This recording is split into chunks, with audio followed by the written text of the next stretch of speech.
Bentrovati a Business Breakthrough, il nostro spazio dedicato all'approfondimento. Nel nostro precedente incontro abbiamo parlato di dove e come nasce la strategia di crescita. In questo spazio vogliamo parlare di quali sono le caratteristiche che deve possedere un manager per portare avanti la propria impresa. Ovviamente cerchiamo di approfondire quelli che sono proprio gli strumenti per la crescita. Non sono sola, con me ovviamente abbiamo Michele Bruno, Managing Director di AM. Ciao Michele, Ciao, bentrovato. Silvia, grazie. E di nuovo un saluto anche ad Alberto Gennarini, Founding and Managing Partner Vitale. Buongiorno Silvia. Allora, grazie di essere anche oggi qui con me, perché vogliamo parlare appunto di quelli che sono gli strumenti. Dunque, che cosa serve per guidare un'azienda ovviamente con successo nel percorso di crescita. Deve sicuramente il management possedere delle caratteristiche ben specifiche, una serie di competenze. Innanzitutto è fondamentale che abbia una visione chiara della direzione che vuole intraprendere. Michele, che cosa bisogna organizzarsi? Cosa bisogna organizzare insomma per avviare questo percorso, che è un percorso molto complesso? Certo. Allora, guarda, tema sempre complesso e ovviamente molto importante. Prima di tutto bisogna volerlo, bisogna voler crescere, bisogna essere consci che la crescita non è oggi purtroppo una scelta alla quale si può rinunciare. È per quasi tutte le aziende una scelta obbligata. La si può perseguire in tanti modi diversi, come abbiamo parlato anche la volta scorsa, attraverso una crescita organica o non organica. La cosa fondamentale da capire, secondo noi, è che non è mai il fare la stessa cosa che si è fatta prima e non si può fare nei ritagli di tempo. Vale a dire che la crescita passa attraverso il lancio di un'iniziativa progettuale. La crescita di successo richiede un progetto, richiede un obiettivo esplicitato, non 54 obiettivi, un obiettivo esplicitato, richiede delle risorse dedicate, richiede tempo e focus, richiede anche ovviamente il coinvolgimento di partner esterni che possono supportare il management. Quindi una delle prime fondamentali caratteristiche di un manager di successo che porta avanti la crescita è saper far squadra sia con le proprie risorse sia con i partner esterni specialistici che lo possono supportare. Ecco Alberto, proprio a proposito di squadra, oltre alla figura del CEO, che sappiamo insomma quanto sia fondamentale, quali sono le altre figure che portano poi ad un livello di crescita importante? Allora, il CEO secondo me di un'azienda deve avere anche una capacità di leadership e quindi la capacità di attrarre queste risorse. Perché è molto importante, molte persone poi cercano una figura di riferimento, una figura che sia anche carismatica, una figura che sia vicino a tutte le varie funzioni. Ecco, sicuramente bisogna un pochino calarsi nelle tipologie delle aziende e dei settori in cui noi operiamo, no? Quindi ci sono sicuramente sempre un team di persone, il successo vero si realizza assieme al CEO, un team di persone che devono presidiare quelle che sono considerate le aree strategiche dell'azienda, quindi evidentemente in alcuni casi c'è una parte importante di tipo tecnico-produttivo o di ricerca e sviluppo, oggi ci sono tutti i temi di quality e di ESG, il tema commerciale, il tema di marketing. Molte aziende hanno oggi un tema proprio di brand e di come interpretare il brand sui singoli mercati. Quindi è un gruppo di persone che costruiscono il successo dell'iniziativa imprenditoriale.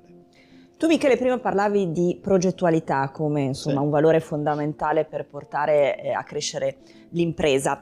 Quali sono le caratteristiche di un progetto di crescita? Allora, per avere successo nella crescita, come dicevo prima, bisogna porsi degli obiettivi chiari. E tutti i progetti hanno una scadenza, quindi si vuole ottenere un certo obiettivo entro un certo tempo, che è molto diverso rispetto a partire da dove siamo oggi e mettere sforzi sperando che questo produca crescita. Il tema è, posso fare degli esempi che probabilmente aiutano. Se noi decidiamo di crescere tramite acquisizioni, quindi acquisire un concorrente in un altro mercato, un partner di canale, quello che sia, un fornitore, per integrare la nostra catena del valore. Ci sono molti modi di crescere. Devo costruire una squadra con le competenze specifiche.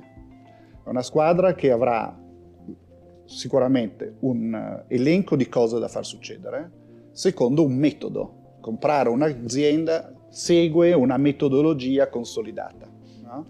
Con degli step chiari, noti, che chi fa questo mestiere, per esempio Alberto, conosce perfettamente. Se vogliamo crescere in un mercato estero, tipo voglio penetrare la Francia o la Spagna, ho bisogno di darmi un obiettivo e capire come lo faccio entro che tempi, allocare delle risorse, avere qualcuno che mi guidi nel percorso. Tipicamente, visto che stiamo parlando di temi di business che per le aziende sono ricorrenti, magari non sono la prima volta che un'azienda affronta il problema, ma sono temi ricorrenti che molte altre aziende, molti altri manager hanno affrontato prima di loro. Non c'è bisogno di affrontare un percorso di scoperta. Ti puoi fare accompagnare da una guida che queste cose le ha fatte più volte nella propria vita. Che ha un pochino più di esperienza. No? Che l'ha già fatto, no? Ti evita rischi e fai prima. Quindi nel team, oltre al management operativo che conosce il business, eccetera, eccetera, servono delle competenze che esprimono questa competenza tematica, cioè persone che questa cosa l'abbiano già fatta. E come dicevo prima, tempi definiti, risorse allocate, focalizzazione, risorse non solo umane ma anche economiche, perché affrontare un percorso di crescita richiede lo stanziamento di risorse. Pensare che la crescita si autofinanzi purtroppo non è più vera da tanti anni. Quindi queste sono le caratteristiche. Con Alberto vediamo quelli che sono i protagonisti di questa crescita. Allora, Michele, secondo me, ha detto tante cose importanti e ha anche parlato, secondo me, indirettamente anche di quelle che possono essere delle figure importanti. Beh, innanzitutto, la visione strategica deve essere data dal consiglio di amministrazione e dai board members, cioè delle persone che spesso e volentieri hanno quelle caratteristiche che sottolineava prima Michele, cioè caratteristiche di competenza, di aver già vissuto queste cose e quindi quella sensibilità su argomenti che sono importanti da trattare, anche le conoscenze e le competenze. Sicuramente il management, perché il management è poi l'esecutore diciamo di questa visione strategica. È un management che poi deve anche evolversi in relazione stessa alle dimensioni delle aziende. Ci sono dei manager che sono bravissimi per gestire un'azienda da 50 milioni di fatturato e non sono all'altezza di gestire una da 500 milioni per una serie di tematiche proprio legate al proprio expertise. E poi dico che spesso e volentieri ci possono essere dei consulenti bravi a supporto di questa crescita a secondo delle necessità che l'azienda ha. Quindi diciamo che possono supportare con la loro esperienza, con i loro casi aziendali che hanno vissuto, in un confronto che è sempre importante che sia attivo e proattivo tra di loro. Ecco, probabilmente Michele ci stanno guardando parecchie aziende e allora rivolgiamoci a loro elencando quelli che potrebbero essere gli errori ricorrenti da evitare quando si vuole crescere. Sì, allora un po' per converso rispetto alle cose che abbiamo detto fino adesso. La crescita spesso viene immaginata come un aumento degli sforzi individuali ma non focalizzati.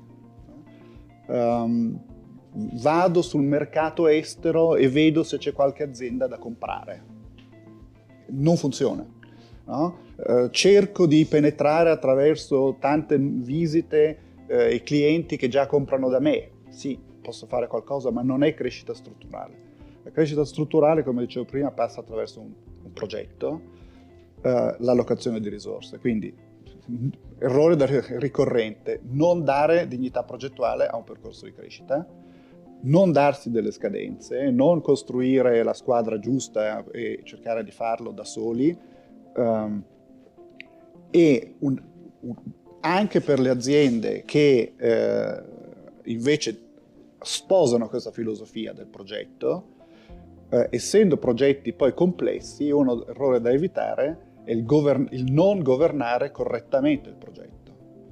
Non basta avere una struttura progettuale, un capo progetto, una persona dedicata con la responsabilità, ma bisogna poi controllarlo, questo progetto.